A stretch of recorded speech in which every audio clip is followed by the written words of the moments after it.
Cinquième cours sur les 9 dons du Saint-Esprit, cinquième cours sur les 9 dons du Saint-Esprit.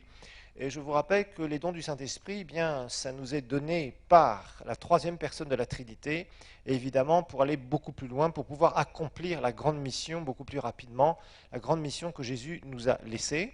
Je vous ai donné des généralités sur les dons. On a vu aussi qu'il y a 9 dons du Saint-Esprit. Notre texte de référence, c'est 1 Corinthiens 12. Et dans ces 9 dons, il y a 3 groupes de 3 dons. Il y a 3 dons de révélation, parole de connaissance, parole de sagesse et discernement des esprits. 3 dons de puissance, dons des guérisons. On verra au pluriel tout cela. Le don d'opérer les miracles et le don de foi spéciale. Et 3 dons d'inspiration qui sont la prophétie, le don de diverses langues et l'interprétation des langues. Évidemment, nous expliquerons exactement comment tout fonctionne. Alors, je vous rappelle que Dieu ne cherche pas des gens parfaits, il cherche des gens disponibles. Ce que Dieu veut, c'est que nous puissions être des canaux de sa puissance, des canaux de son esprit. Et en fait, les dons du Saint-Esprit vont vous amener dans des dimensions spirituelles que vous ne pourrez pas connaître simplement en exerçant votre foi. La foi a sa place, très important. Vous apprenez à marcher dans la foi, vous apprenez à déclarer votre foi. Tout ça, nous l'avons vu, et ça fait partie vraiment de votre vie spirituelle. Mais vous avez besoin d'au-dessus de cela, de la vie avec le Saint-Esprit, de l'onction de Dieu, des moments particuliers où Dieu va vous communiquer dans une situation particulière, de façon ponctuelle, quelque chose qui vient du ciel et qui va amener une révélation, qui va amener une inspiration ou qui va amener une puissance divine à être manifestée. Voilà. Alors nous avons vu que les dons du Saint-Esprit, eh bien, ont un certain nombre de règles, c'est des lois. Il y a des lois qui régissent ces dons. Nous avons vu d'abord que ce sont tous des dons surnaturels, ce ne sont pas des choses que naturellement nous pouvons avoir dans notre vie, c'est-à-dire des qualités humaines, mais ce sont des choses qui nous sont transmises surnaturellement. Ça fait partie du monde de Dieu. Ensuite, on a vu que ces dons sont donnés par le Saint-Esprit, la troisième personne de la Trinité. Nous avons découvert que à chaque fois dans ces écritures que nous avons lues, donc dans 1 Corinthiens 12, il y a bien le rôle du Saint-Esprit, le rôle du Fils et le rôle du Père. Dans 1 Corinthiens 12, nous l'avons vu. Alors ensuite, on a vu qu'ils sont appelés les manifestations du Saint-Esprit. Les manifestations du Saint-Esprit, c'est quoi? Eh bien, nous sommes aperçus que ces manifestations du Saint-Esprit, c'est rendre visible la puissance de Dieu, rendre visible en fait Dieu. Dieu qui se manifeste, son caractère d'amour, sa révélation, son inspiration, ses œuvres qui se manifestent dans la race humaine. Ensuite, on a vu que ces dons fonctionnent avec une onction. Ça veut dire que je ne peux pas prier et dire Seigneur, par la foi, au nom de Jésus, je vais faire exercer tel ou tel don dans telle ou telle réunion, ou dans telle ou telle semaine, ou tel jour de ma vie. Ce n'est pas possible. Ce sont des dons qu'on reçoit en étant dans la présence de Dieu. Et Dieu, d'un seul coup, qu'est-ce qu'il fait? Il manifeste, il nous communique ses dons, un don particulier, à un moment particulier, et nous exerçons ce don. Et ça fait quelque chose, mais il faut une onction. Ça ne s'exerce pas sans rien. C'est dans la présence de Dieu que ça se passe. Donc là, comment ça fonctionne de façon pratique? Tu es là, tu es dans la présence de Dieu, tu es peut-être en train d'exhorter quelqu'un, ou tu es simplement en train de prier, ou tu es dans une réunion d'église, et d'un seul coup, le Saint-Esprit vient sur toi te visiter d'une façon spéciale, et te communique quelque chose. Tu ressens quelque chose de fort, comme de l'électricité qui te traverse, et d'un seul coup, le Saint-Esprit te communique quelque chose. Tu es en train de prier pour un malade, et d'un seul coup, tu sens ta main qui brûle, là, et d'un seul coup, la puissance de Dieu descend sur la personne qui fait ah, et elle ressent cette puissance aussi, pouf, et elle est entièrement guérie. Et tu dis, waouh, j'ai jamais vu ça. Oui, c'est normal, parce que ce n'est pas quelque chose que toi, tu peux produire. C'est quelque chose que le Saint-Esprit te communique à ce moment-là. D'accord? Donc c'est pour ça qu'il faut être sensible à la présence du Saint-Esprit. On a vu que les dons du Saint-Esprit sont donnés aussi selon la volonté du Saint-Esprit. Ça veut dire que ce n'est pas moi qui peux choisir ou même communiquer un don. Prier pour quelqu'un et lui dire, voilà, maintenant, je te donne au nom de Jésus le don de prophétie. Et maintenant, tu vas exercer la prophétie à partir d'aujourd'hui. Ou faire des réunions, ou d'un seul coup, voilà, maintenant, ouvrons nos bouches et nous allons tous prophétiser. Ça, c'est de la contrefaçon. Ça, c'est de l'émulation, c'est-à-dire faire comme si les choses y étaient alors qu'elles ne sont pas du tout. Ensuite, on a vu que les dons sont donnés pour l'utilité commune. Je vous rappelle qu'il est bien d'être béni et c'est une bonne chose de chercher celui qui est la source de toute bénédiction et de vraiment émaner la bénédiction, de laisser la bénédiction de Dieu couler, mais l'objectif, ce n'est pas l'objectif final. Nous sommes bénis pour que nous soyons une source de bénédiction pour les autres. D'accord? Et le Saint-Esprit nous communique les dons en vue de bénir la vie des autres, toujours. Une guérison pour quelqu'un d'autre. Toi, tu peux recevoir la guérison par la foi, mais tu peux communiquer la guérison au travers d'un don du Saint-Esprit dans la vie de quelqu'un. Tu peux prophétiser quelque chose sur la vie de quelqu'un. Une prophétie, ce n'est pas pour toi, une prophétie, c'est pour quelqu'un d'autre. Si tu reçois une révélation du Seigneur, c'est vrai que cette révélation est pour toi. Si c'est pour ta vie, si elle concerne ta vie, d'accord, mais ça, ce n'est pas un don spirituel. C'est Dieu qui te communique ça directement. Les dons du Saint-Esprit, c'est être un canal et aller, que ça coule vers la vie des autres.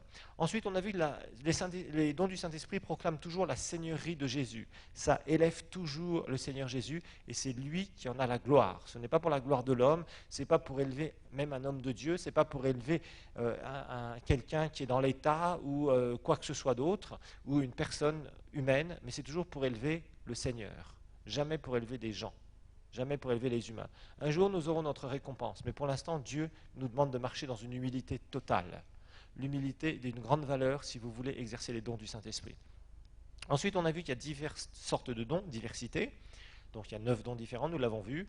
Et nous avons vu qu'en 9e, qu'il y a 3 catégories de 3 dons. 3 dons disent quelque chose, 3 dons font quelque chose, 3 dons révèlent quelque chose. Alors nous avions commencé les dons de révélation, nous avions vu le don de la parole de connaissance. Je vous rappelle, dans 1 Corinthiens 12, verset 8, il nous est parlé de cette parole de connaissance. Et en fait, la parole de connaissance, c'est quoi? C'est une révélation surnaturelle. Ça fait partie du groupe des dons de révélation que nous sommes en train d'étudier.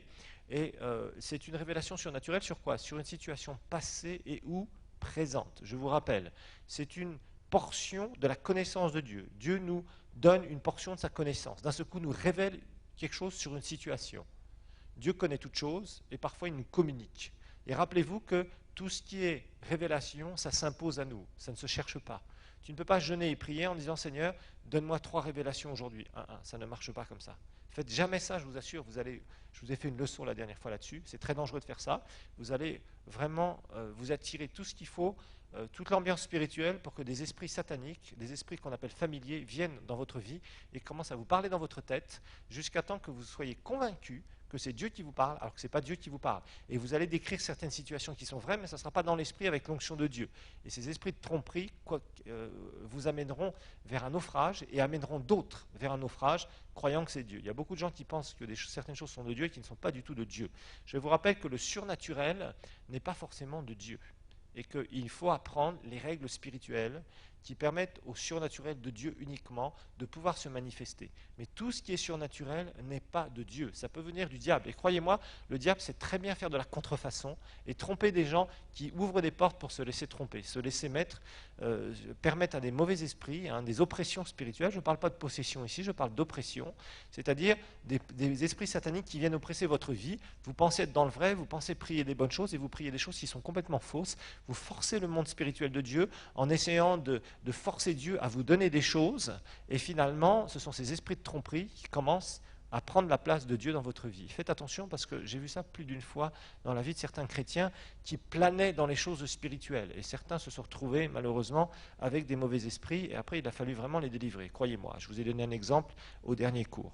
Alors, Dieu nous donne une partie de ce qu'il connaît, il nous transmet ça. On a vu des exemples avec Ananias et Paul. Ananias avait reçu des révélations sur où se trouvait Paul, et c'était une parole de connaissance, et aussi la condition dans laquelle il était à ce moment-là, ce qu'il avait vécu avec le Seigneur. Alors on a vu ça aussi dans Acte 10 avec Pierre. Il reçoit donc cette révélation, 3 hommes te cherchent. On a vu dans Jean chapitre 4 aussi Jésus qui discute avec la Samaritaine, et au moment où la Samaritaine est complètement dans le naturel, avec son histoire d'eau, là, ses cruches d'eau et ses histoires d'eau, Jésus commence à lui dire appelle ton mari, et elle dit non, j'ai pas de mari, etc., etc., etc. Et puis Jésus lui révèle oui, tu as eu 5 maris, mais celui avec lequel tu es, effectivement, n'est pas ton mari. Et la femme, je vois que tu es prophète, etc. Et d'un seul coup, elle ouvre son cœur. Et je vous rappelle que ça nous montre aussi que les dons spirituels, parfois, surtout dans les dons de révélation, en tout cas la parole de connaissance, parfois vous êtes en conversation avec quelqu'un, vous êtes en train de conseiller quelqu'un, et d'un seul coup le Saint-Esprit descend sur vous, et paf, vous êtes en train de parler quelque chose qui est une révélation, et la personne dit mais comment tu connais ça dans ma vie? Eh bien c'est le Saint-Esprit qui vient de me le révéler, voilà, tout simplement. D'accord? Alors je vous rappelle, essayez de ne pas jouer les super spirituels. avec des grands tremblements. Vous voyez ce que je veux dire, hein? Apprenez à... bon, c'est sûr qu'au début, quand vous recevez un don du Saint-Esprit, vous êtes sérieusement secoué, mais plus vous exercez les dons du Saint-Esprit, plus ces choses viendront. Vous voyez, ici, Jésus n'a pas manifesté quoi que ce soit, il était dans une simple conversation, et d'un coup, paf, et il lui donne cette révélation sur son passé et son présent. Waouh, la femme, elle était sidérée. Je vois que tu es prophète. Boum. Vous apprendrez que les choses de Dieu surnaturelles se passent d'une façon très simple. Moi, je sais que Dieu m'utilise de certaines façons où des fois, c'est des choses très, très simples. Il n'y a rien qui paraît des fois être très spirituel et d'un seul coup, paf, ça touche le cœur de la personne parce que le Seigneur est en train de me communiquer quelque chose. Voyez. Donc ne pensez pas que les choses sont comme ça, où forcément, d'un seul coup, il y a une grande lumière que vous allez voir, il y a un grand tremblement de terre qui va se produire. Non, non, non, ça ne fonctionne pas comme ça, d'accord?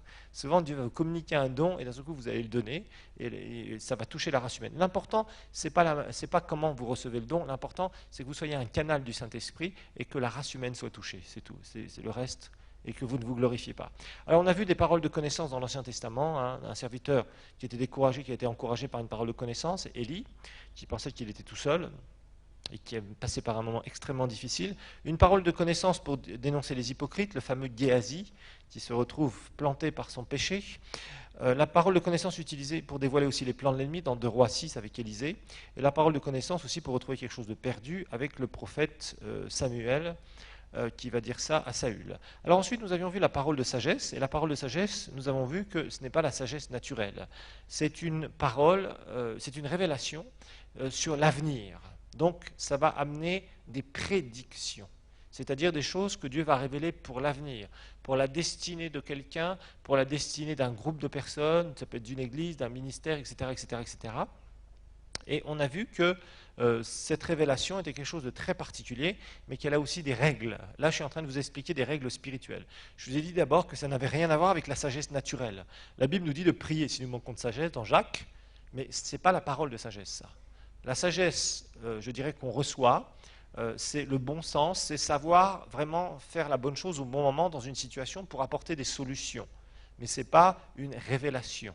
C'est plus, je mettrais ça plus sous l'aspect de l'inspiration. C'est-à-dire que tu ressens dans ton esprit que tu dois faire telle ou telle chose au bon moment, faire ça à ce moment particulier, et tu vas trouver, c'est comme une clé qui te permet d'ouvrir une porte et d'amener une solution. Et rappelez-vous que nous sommes appelés à amener les solutions. Mais là, la parole de sagesse, c'est vraiment une révélation. Donc quelque chose qui va s'imposer à toi sur le futur de quelqu'un, le futur d'un groupe de personnes, le futur d'un ministère, etc., etc. Alors, je vous ai montré quelques exemples. Et je vous ai dit aussi que ces dons de révélation sont véhiculés parfois par différents moyens. Par exemple, la prophétie. Dans le Nouveau Testament, il y a la simple prophétie, qu'on verra, le don de prophétie, qui exhorte, qui console, qui édifie, mais qui ne porte pas, qui n'apporte pas normalement d'éléments de révélation. Mais parfois, Dieu, dans une prophétie, amène un élément de révélation. Parole de connaissance, révélation sur le passé et ou le présent, ou parole de sagesse, révélation sur le futur. Maintenant aussi, la parole de connaissance et de sagesse peuvent aussi se manifester au travers d'autres dons, comme le discernement des esprits, où on verra que c'est avoir des visions, ou des songes, d'accord, ou des voix audibles. Okay. Donc tout ça, ça peut être des moyens par lesquels Dieu nous parle, ou parle à des personnes. Mais attention, je vous ai dit aussi, j'ai vraiment mis un virage dangereux. Ne cherchez pas à écouter des voix, ne cherchez pas à voir des choses. Il y a des chrétiens qui sont là, qui prient très fortement, et puis ils ferment très fortement les yeux comme ça, et ils essaient de voir. Rappelez-vous d'une chose, c'est que vous avez une imagination là-dedans. C'est très dangereux ça, très dangereux. Une révélation s'impose à nous, tu ne la cherches pas. Jean, quand il était dans l'île de Patmos, il était simplement là, on ne sait même pas s'il était en train de prier, pour vous dire. Apparemment, on ne sait pas. Il dit, moi j'étais prisonnier là sur l'île de Patmos pour l'évangile de Christ. J'étais persécuté, on m'a mis là dans une prison, et c'était le jour du Seigneur, c'est-à-dire un dimanche, et d'un seul coup, il s'est passé quelque chose et il a eu toutes ses visions. Donc ne pensez pas, Gédéon, il avait la trouille, il était en train de planquer là, son blé, parce que les Madianites allaient, dans Juge chapitre 6, les Madianites allaient prendre toutes ses possessions, donc il était en train de cacher son blé, il était en train de cacher ses récoltes, et il était prêt à fuir. Et d'un seul coup, le Seigneur lui est apparu. Vous voyez, Moïse, il était là en train de paître ses petites brebis, et d'un seul coup, qu'est-ce qu'il voit? Il voit le buisson qui est en train de brûler. Est-ce que Moïse était en train de prier? Est-ce qu'il était en train de jeûner, en train de dire « Seigneur, donne-moi des révélations, j'en ai marre d'être un berger depuis 40 ans ». Non. Vous voyez, donc faites attention à ça, parce qu'il y a une espèce de mysticisme sur l'aspect des révélations, où les gens pensent qu'ils vont passer des jours de jeûne et prière. Ah oui, le jeûne et la prière va vous amener des images, ça c'est clair. Ça je vous le garantis. Ah, ils vont beaucoup. Votre cerveau va être tellement fatigué au bout d'un moment, si vous jeûnez trop longtemps, vous allez voir beaucoup de choses. C'est pour ça que ces gens sortent avec des trucs tellement bizarres, quand ils ne sont pas dirigés par le Saint-Esprit. On a fait un cours sur le jeûne. Si vous êtes dirigé, là, Dieu vous donnera des choses, c'est clair. Parce que vous êtes dirigé, vous obéissez, et quand on obéit, le Seigneur nous montre des choses, ça c'est clair. Mais des gens qui commencent à forcer pour essayer d'avoir ces révélations, je vous assure, c'est vraiment, ils se mettent sous des tromperies gigantesques. Donc on a vu, dans l'Ancien Testament, on sait que toutes les prophéties qui étaient données étaient des prédictions. Dans le Nouveau Testament, nous avons la simple prophétie, mais nous avons vu deux exemples quand même d'un prophète, Agabus. Mais ce que j'aime dans Agabus, c'est qu'il va prophétiser des choses, et ce n'est pas un prophète de malheur. C'est un prophète qui prophétise des choses, et en même temps, il amène des solutions. Et ça, c'est bien. Et ça, c'est vraiment le fait d'avoir des paroles sur le futur. Et je vous rappelle que souvent, quand vous avez des paroles sur le futur, ces paroles sont conditionnelles. Rien ne s'accomplit automatiquement avec Dieu pour votre destinée. Si Dieu vous donne une parole de prédiction, c'est-à-dire sur le futur de quelqu'un, cette personne peut recevoir cette parole. Je vous rappelle que ça doit être des confirmations dans le Nouveau Testament. Hein. Ce n'est pas d'un seul coup comme avec l'histoire de Samuel et de Saül, où d'un seul coup un prophète arrive et dit voilà, toi tu es un grand personnage aux yeux de Dieu pour Israël. Ah bon, je ne savais rien du tout, pourquoi est-ce que tu me parles comme ça, prophète? Non, non, ce n'est pas comme ça que ça fonctionne dans le Nouveau Testament. Dans le Nouveau Testament, nous avons le Saint-Esprit. Dieu souvent va nous parler et nous confirmera au travers de personnes qui vont nous dire voilà ce que le Seigneur me montre, voilà ce que le Seigneur te dit, etc., etc. Et ça va être des confirmations sur ce que tu as déjà reçu dans ton esprit. D'accord? C'est comme ça qu'on est dirigé dans le Nouveau Testament. On n'est pas dirigé en disant on ne connaît rien, puis d'un seul coup Dieu nous révèle tout. Ça c'est faux. Et puis, il m'a dit, elle m'a dit. Alors ça c'est le gros piège. Le gros piège, souvent, il m'a dit que je serais ceci, elle m'a dit que je serais cela. Si tu n'as rien reçu, tu prends ça, tu mets ça quelque part chez toi et t'attends. Si le Seigneur ne te dit rien, laisse tomber. Ça ne vient pas du Seigneur. Parce que tu as le Saint-Esprit. Nous avons le Saint-Esprit. Si le Saint-Esprit se manifeste par des dons, très bien, mais je suis désolé, nous avons aussi le même Saint-Esprit. Tu as la personne qui va nous donner les dons. Donc normalement, il y a quelque chose de commun qui se produit. Ce n'est pas quelque chose qui d'un seul coup, parce que les gens sont complètement bizarres avec les révélations. Quand on commence à leur dire, le Seigneur te dit que tu seras, le Seigneur me montre que tu seras ceci ou cela, les gens d'un seul coup, ça déclenche une euphorie. D'accord, mais il faut tester les révélations. La Bible nous dit de mettre à l'épreuve les prophéties. Nous étudierons cela. Tout ce qui est révélation doit être testé selon la parole de Dieu. Et c'est important, parce que beaucoup de gens gobent n'importe quoi, et après ça crée une confusion gigantesque. Et les gens qui commencent à raconter des histoires une fois, deux fois, trois fois, il faut les taxer de faux prophètes. Il ne faut pas hésiter et prendre un bon bâton, ça les aidera à sortir plus vite.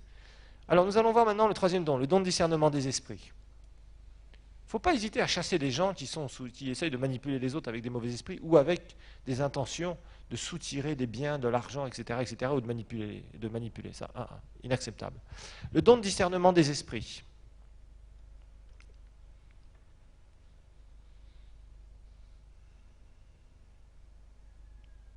Alors, c'est le troisième don de révélation. Et le don de discernement des esprits, on va en donner la définition. C'est un don, c'est un don qui nous donne de pouvoir voir et ou d'entendre dans le monde spirituel.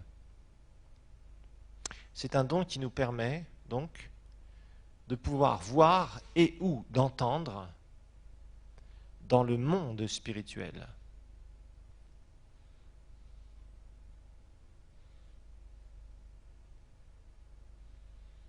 Alors, dans le monde spirituel, en général, ça veut dire que ça peut être tout à fait une vision où on voit des choses de Dieu. Ok? Donc on peut voir Jésus, par exemple. On peut voir des anges. On peut voir le ciel. On peut entendre des paroles qui viennent du ciel. Mais aussi, le Seigneur, au travers de ce don, peut révéler des choses, des plans sataniques, des choses que le diable veut faire et est en train de faire sur la vie de certaines personnes. On va voir des exemples. Alors, ça peut être des événements passés, présents ou futurs aussi, hein. Donc ça permet de voir ou d'entendre des choses qui sont passées, présentes ou futures. Et ça permet aussi de voir ou d'entendre dans le royaume de Dieu, mais aussi le royaume satanique. Nous allons découvrir tout cela très facilement.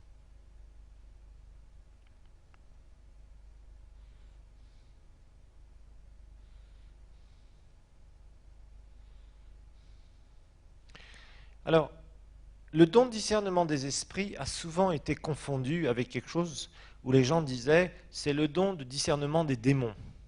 Non, ce n'est pas le don de discernement des démons. C'est en fait la capacité de voir et ou d'entendre dans le monde invisible. Rappelez-vous que votre corps vous empêche de voir et d'entendre dans le monde invisible. Parce que votre corps est corruptible.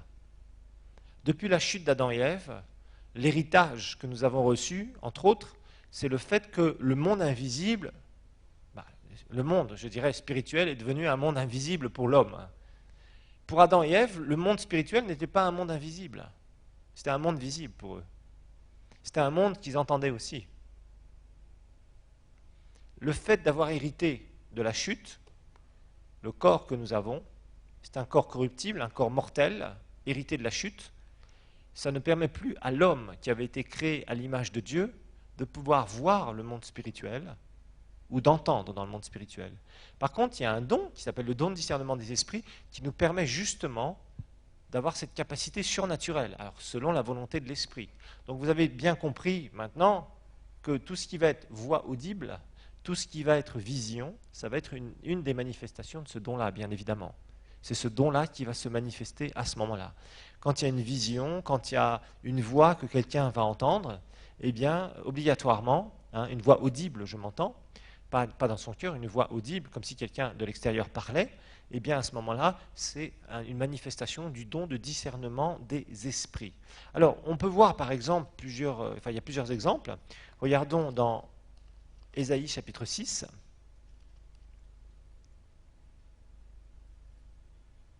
Ésaïe chapitre 6, c'est Ésaïe qui a une vision. Et toutes les visions que vous voyez dans l'Écriture, c'est la manifestation de ce don. Voilà, tout simplement. Alors, évidemment, le don de discernement des esprits ne communique rien. C'est juste la capacité. Et ce qui va être donné comme message, passé ou présent, ça sera couplé avec une parole de connaissance, bien sûr, ou une parole de sagesse, si Dieu montre des choses sur l'avenir et fait entendre des choses sur l'avenir. Voyez ? Donc évidemment, ce don va marcher très souvent en relation, même je dirais toujours, en relation avec parole de connaissance et parole de sagesse, qui va révéler des choses.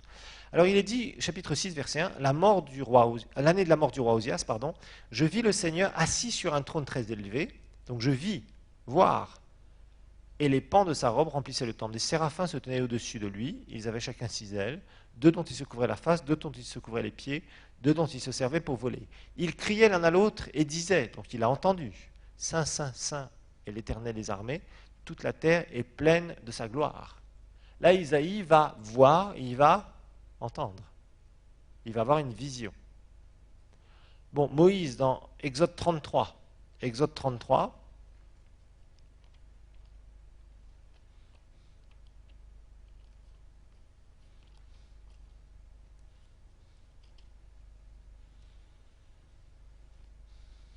Exode 33, versets 20 à 23. On va lire à partir du verset 18, ça serait mieux.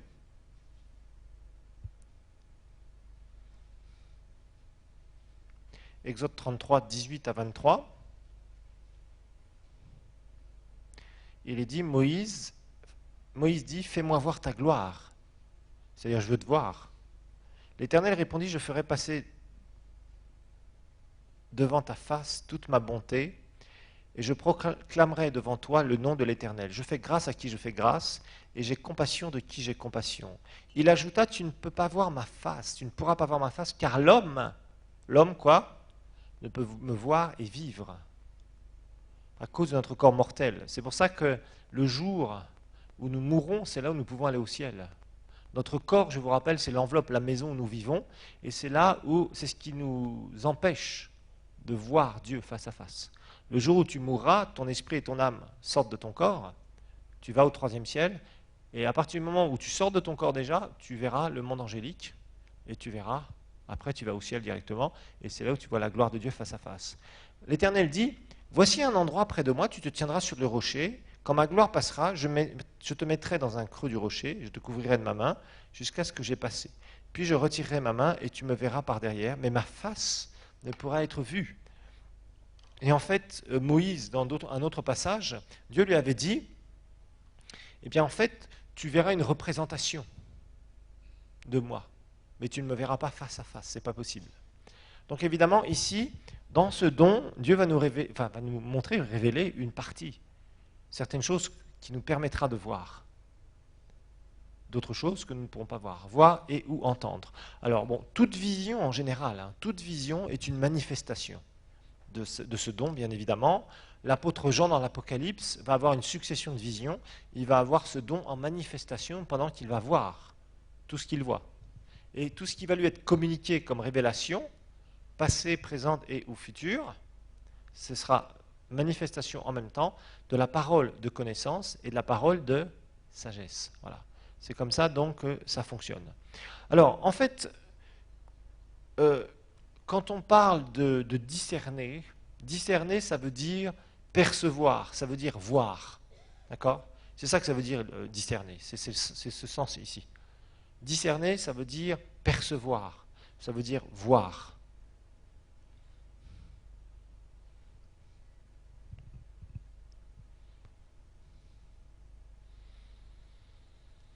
Alors évidemment, voir quoi? Le monde spirituel est dans le monde d'être. Il y a Jésus, bien sûr. Il y a le Père, mais on ne peut pas voir la face du Père, c'est clair. Il y a les anges.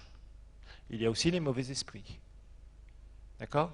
Donc c'est tout ce qu'on peut voir. C'est le monde invisible. Jean verra aussi la Nouvelle Jérusalem. Jean verra le ciel. Alors il existe trois types de visions. Trois types de visions. Il y a ce qu'on appelle les visions spirituelles. On étudiera ça dans le cours, comment être dirigé par le Saint-Esprit. Il y a les visions spirituelles. Là, c'est quelque chose qu'on voit dans notre esprit. Tu as les yeux fermés, tu es en train de prier, et à l'intérieur de ton esprit, tu vois des choses.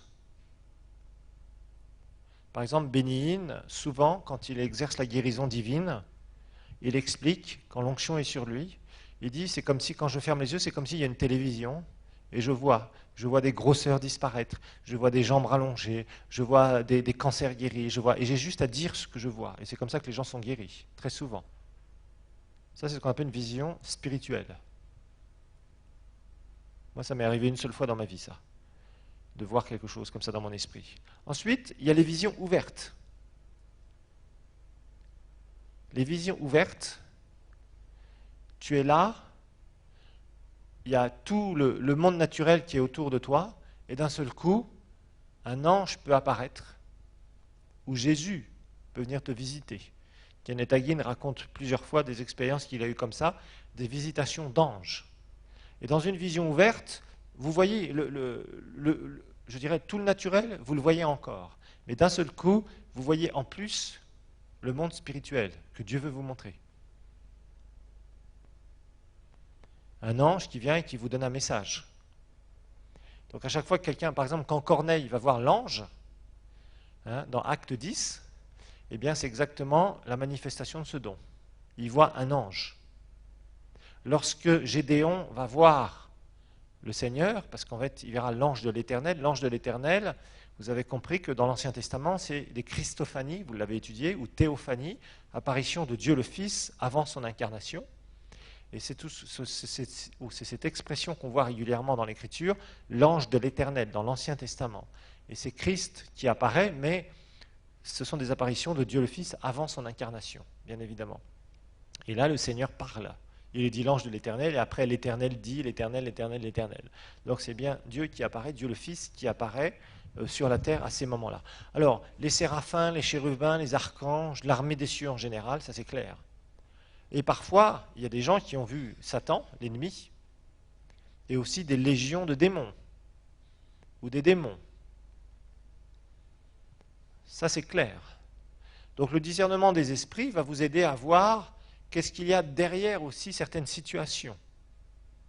Il y a certaines personnes qui ont des visions, c'est surtout les prophètes qui vont voir, les vrais prophètes.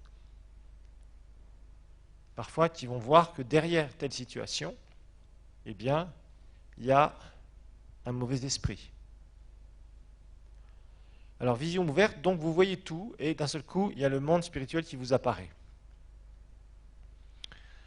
Et il y a un dernier type de vision, c'est être ravi en esprit. Être ravi en esprit. Être ravi en esprit.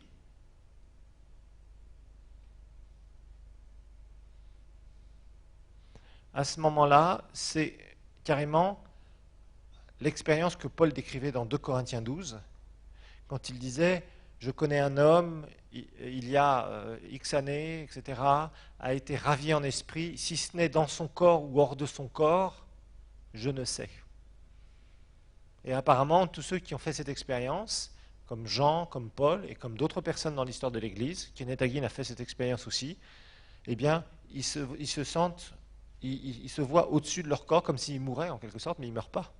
C'est une expérience surnaturelle. Et à ce moment-là, le Seigneur les conduit, il les amène au ciel, ou il les amène à un moment devant un ange ou devant lui-même. Et il y a un message qui leur est donné, bien évidemment, des révélations qui leur sont données, évidemment. Alors, tout ça, ça fait partie donc des visions. Et à chaque fois qu'il y a vision, bien sûr, il y a obligatoirement don de discernement des esprits en opération. Alors, je vous rappelle que le surnaturel peut avoir 2 origines. Faites bien attention. Le surnaturel peut avoir 2 origines, divine ou diabolique.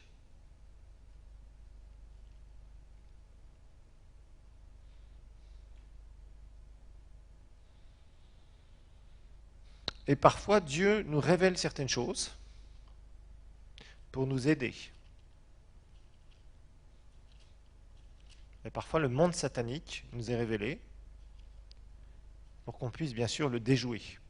Pas pour en avoir peur, mais pour vraiment frapper contre ce royaume.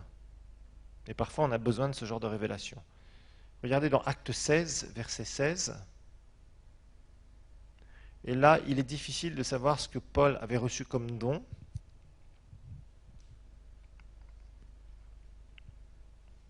Acte 16, verset 16. Et c'est Paul qui est à Philippe, dans la ville de Philippe.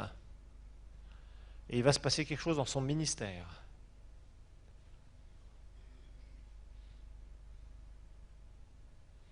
Il va se passer quelque chose dans son ministère. Il est dit donc, à partir du verset 16, il était avec un groupe de chrétiens qui le suivaient. Et il est dit, comme nous allions au lieu de prière, verset 16, une servante qui avait un esprit de python, et qui par ses divinations procurait un grand profit à ses maîtres, vint à notre rencontre. Elle se mit à nous suivre, Paul et nous, et criait « Ces hommes sont des serviteurs du Dieu très haut, et ils vous annoncent la voie du salut. » Elle fit cela pendant plusieurs jours. Paul, excédé, se retourna et dit à l'esprit « Je t'ordonne au nom de Jésus-Christ, sors d'elle. » Et il sortit à l'heure même. Ici, il y avait une manifestation démoniaque par rapport à une situation où un ministère était empêché, c'est-à-dire il était freiné quelque part. Et parfois l'ennemi essaye de s'introduire là où Dieu agit, pour tromper des hommes et des femmes de Dieu, pour tromper des églises, pour tromper différentes choses, et essayer par leur tromperie d'égarer des gens. Cette femme aurait pu être tout à fait considérée comme une prophétesse, parce qu'elle disait des choses qui étaient vraies, mais elle opérait sous des esprits mauvais. Alors comment est-ce que Paul a pu savoir que c'était d'origine satanique, ce qu'elle disait? Bon, il y a différentes façons. Il ne faut pas penser que obligatoirement, si vous voulez, connaître l'origine de quelque chose, obligatoirement, ça se passera par une vision. Non, pas forcément. Parfois, simplement, vous ressentirez dans votre esprit qu'il y a une présence maléfique. Et à ce moment-là, vous ordonnez à cette puissance satanique, vous liez cette puissance satanique et vous dites « Tu sors au nom de Jésus, tu pars d'ici, écarte-toi au nom de Jésus. » Et elle vous obéit. Parfois, le Seigneur vous révélera par une parole de connaissance quelle est l'origine d'une situation. Parfois, ça sera par une vision. Par exemple, des gens qui ont des dons de guérison, des ministères de guérison, et qui sont aussi dans des ministères prophétiques. Par exemple, Kenneth Hagin exerçait souvent son ministère comme ça. Comme il était prophète, Dieu l'utilisait particulièrement pour la guérison, et un certain nombre de fois, il était là, et d'un seul coup, il avait une vision, et il voyait le mauvais esprit, par exemple, oppresser quelqu'un. Esprit satanique de cancer, esprit satanique de folie, etc., etc., etc., etc. Et dans l'esprit, alors qu'il voyait la personne, et en même temps, il voyait le mauvais esprit qui était attaché à cette personne, et il lui ordonnait au nom de Jésus, je te le lis. Et il entendait ce mauvais esprit lui répondre, non, ne me chasse pas, non, non, non, etc. William Branham, quand il était vraiment sur la piste à l'époque, c'était la même chose. Très souvent, Dieu l'utilisait comme ça. Il était là, et il disait, je peux entendre ces mauvais esprits. Ils savent que d'ici quelques minutes, je vais les chasser. Et les esprits commençaient à s'agiter. Et il disait, il y a un mauvais esprit là sur cette personne-là. Et dans quelques minutes, il sait que je vais le chasser. Il commence à s'agiter, etc. Et au bout d'un moment, Branham disait, voilà, maintenant tu t'en vas. Au nom de Jésus, tu pars. Si, tu pars. Et c'est comme s'il y avait une sorte de dialogue, entre guillemets, comme un mauvais esprit qui se manifeste quand quelqu'un est possédé, vous voyez. Mais ça se passe dans l'esprit. Dans l'esprit. Et à ce moment-là, le prophète chassait ce mauvais esprit. Quand Branham était vraiment sur la piste, quand il n'avait pas dévié dans son ministère, c'était absolument extraordinaire. Et il vivait justement souvent ce genre de choses. Le Seigneur lui donnait des visions sur certaines situations, et après il avait juste à proclamer les choses, et puis il se passait des choses absolument extraordinaires. Bon, Kenneth Hagin a vécu ça aussi, un bon nombre de fois. Vous voyez, Dieu peut utiliser ses serviteurs d'une certaine façon. Et particulièrement dans la guérison, souvent c'est ce qui se passe. Les gens qui sont puissamment utilisés par Dieu et qui sont en même temps dans un ministère prophétique, c'est comme ça que Dieu les utilise. Ils ont un certain nombre de visions, ils voient des choses, ils voient le monde naturel et en même temps le monde spirituel. Et à ce moment-là, ils ont juste à parler. Et ils communiquent directement avec ce monde spirituel en voyant ce monde spirituel et la réaction de ce monde spirituel. Kenneth Hagin raconte plusieurs expériences comme ça. Une fois, il y avait une femme qui était dans un asile de fous, c'est-à-dire qui était dans un asile psychiatrique, qui avait été amenée à une de ces réunions, et d'un seul coup, le Seigneur lui a donné une vision. À l'initiative du Saint-Esprit, rappelez-vous, ce n'est pas lui qui cherchait ça, il le dit clairement. Et il a vu comme s'il y avait des bras, comme si une espèce. Il dit je décris ça, je voyais un être qui ressemblait dans une forme, mais attention à ce que je vais vous dire ici, une forme qui était un peu comme un singe. Ne dites pas que les singes sont des démons, hein, c'est pas vrai, d'accord, mais qui ressemblait un peu à une forme de singe, comme un petit être qui ressemblait comme un petit singe, qui tenait la tête de cette personne comme ça, avec ses bras, comme ça, dans le monde spirituel. Et à ce moment-là, il a parlé à ce démon, c'était un mauvais esprit. Il lui a dit, maintenant tu t'en vas. Non, non, ne me chasse pas, etc. Il entendait ces choses-là, vous voyez. Il disait, si, tu dois partir. Non, je ne veux pas. Si, tu vas partir. Maintenant, je te l'ordonne, au nom de Jésus, pars. Et hop. Et il disait, c'est comme si cet être partait comme ça, et s'écartait, et partait de la salle. Vous voyez. Et à ce moment-là, la personne était entièrement délivrée totalement. Des gens qui étaient en train de mourir de cancer. Il a eu plusieurs fois ce genre d'expérience, vous voyez. Donc ça, c'est vraiment avoir ce don de discernement des esprits en opération, et on voit dans le monde spirituel. On voit des mauvais esprits. Alors maintenant, une visitation d'ange, c'est la même chose. Quelqu'un qui a une visitation d'un ange, eh bien, c'est arrivé à certains serviteurs de Dieu, il y a des exemples dans l'Écriture aussi, à ce moment-là, c'est une manifestation du don de discernement des esprits. Quelqu'un qui a une vision, obligatoirement, il a ce don en manifestation. Donc vous voyez, il voit des choses, il entend des choses dans le monde spirituel. Quand Paul s'est converti, il a eu la manifestation de ce don en opération, vous voyez. Alors, qu'est-ce que j'avais d'autre à vous dire? Bon, donc faites attention aussi parce qu'il y a beaucoup de gens qui parlent du don de discernement. Vous voyez, il y a souvent des gens qui ressentent des choses dans l'esprit, qui sont très sensibles au niveau du monde spirituel. Et il y a beaucoup de gens qui disent « Ah, celui-ci, il a le don de discernement ». En voyant que ces gens-là, souvent, ils sont très alertes spirituellement parlant. C'est-à-dire qu'ils sentent les situations, ils sentent les choses. Ils disent « Non, non, non, non, je sens que le Saint-Esprit nous dirige comme ça, etc. etc. » Ça, ce n'est pas le don de discernement des esprits. Hein. Ça, c'est avoir du discernement qui provient de quoi? Qui provient ni plus ni moins du fait que la personne a développé sa nature spirituelle. Ce n'est pas la même chose. Si vous avez beaucoup développé votre nature spirituelle, si vous êtes très sensible à l'onction de Dieu, ça ne veut pas dire que vous avez le don de discernement des esprits. Ça veut dire que vous avez du discernement, c'est-à-dire que rapidement, dans une situation, vous savez si Dieu est à l'œuvre ou si Dieu n'est pas à l'œuvre. C'est un critère de croissance spirituelle. Ce n'est pas un critère où vous avez reçu un don du Saint-Esprit. Hein. Par exemple, moi personnellement, je suis extrêmement sensible à la musique. La musique ointe, tout de suite, amène la présence de Dieu sur moi très facilement. La musique qui n'est pas ointe casse très rapidement l'onction qui veut se manifester dans ma vie. Donc je suis très prudent par rapport à quand il y a des gens qui jouent, quand il y a des gens qui, quand je suis en train d'exercer mon ministère, il faut que les gens restent vraiment connectés. Celui qui joue soit d'un instrument ou d'un autre, il doit extrêmement être connecté. S'il ne le fait pas, ça risque rapidement de me déconcentrer de l'onction. Bon, il y a des choses, par exemple, si j'écoute certaines musiques, les premières notes de la moindre musique de chant chrétien, je peux vous dire tout de suite si c'est ouin ou si c'est charnel. Si ça veut dire que c'est peut-être très joli, très bien orchestré, très bien tout ce que vous voulez, mais c'est quelque chose que je ressens très fortement. J'ai beaucoup développé ma nature spirituelle par rapport à ça. Il y a des choses aussi par rapport à l'enseignement. Si j'entends certains enseignements nouveaux, tout de suite, je me dis, tiens, ça, vraiment, ça vient du Seigneur, et je sais que le Seigneur veut que j'aille plus loin et que j'apprenne. Et il y a des choses que je vous dis, il y a quelque chose qui ne va pas, il y a quelque chose qui ne va pas, il y a quelque chose qui ne va pas. Parce que ça, c'est du discernement. Ce n'est pas le don de discernement des esprits, vous voyez ? Il y a dans différents domaines, on peut être très sensible spirituellement par rapport à toutes sortes de choses. On peut sentir, par exemple, que quand quelqu'un fait quelque chose, par exemple, manifeste certaines choses, on peut dire vraiment c'est le Saint-Esprit qui est en train d'agir, on peut dire il est complètement dans la chair, donc maintenant tu t'arrêtes quand tu exerces le ministère. Vous voyez ?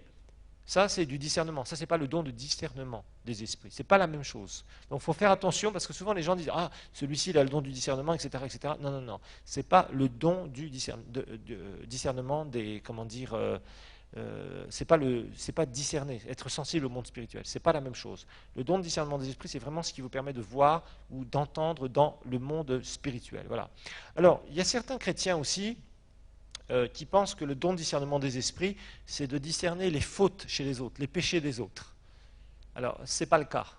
D'accord ? Si vous avez ce grand don de discerner les fautes chez les autres, eh bien, je vais vous donner un petit médicament dans Matthieu chapitre 7. Je vais vous donner un petit médicament, ça va vous aider.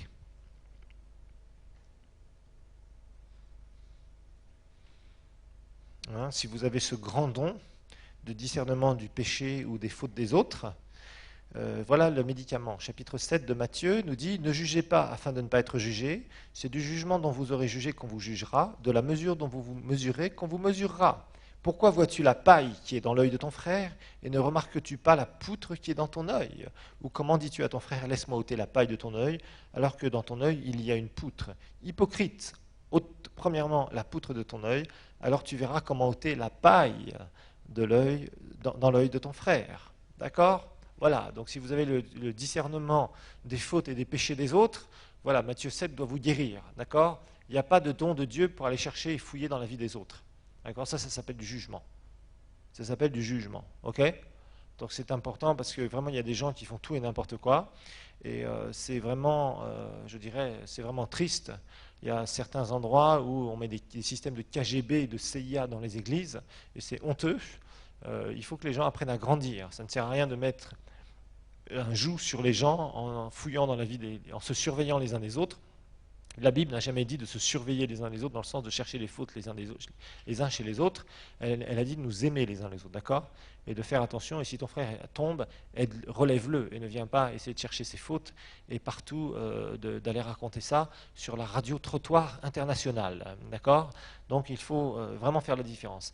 Alors, notez qu'une parole de connaissance vous permet de savoir, en revenant sur les discernements, une parole de connaissance vous permettra de savoir s'il y a la présence d'un mauvais esprit. Mais ce don ne vous permettra pas de voir ce mauvais esprit. Donc une parole de connaissance vous permettra de savoir s'il y a la présence d'un mauvais esprit. Par exemple, si vous priez pour un malade, la parole de connaissance, Dieu peut vous révéler, c'est un mauvais esprit qui est derrière tout ça. Donc tu chasses le mauvais esprit, le malade est guéri. Mais la parole de connaissance ne te permettra pas de voir dans le mauvais esprit, de voir ce mauvais esprit. Par contre, le don de discernement des esprits te permettra de voir ce mauvais esprit. Le don de discernement des esprits te permettra de voir ce mauvais esprit.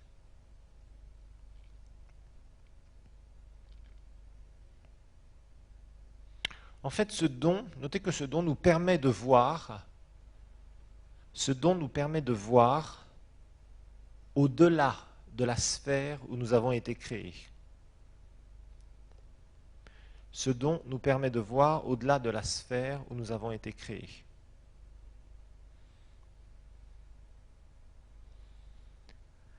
Ce don nous permet de voir au-delà de la sphère où nous avons été créés. C'est seulement par révélation. C'est seulement par révélation que nous pouvons percevoir les êtres spirituels. C'est seulement par révélation, c'est seulement par révélation que nous pouvons percevoir les êtres spirituels.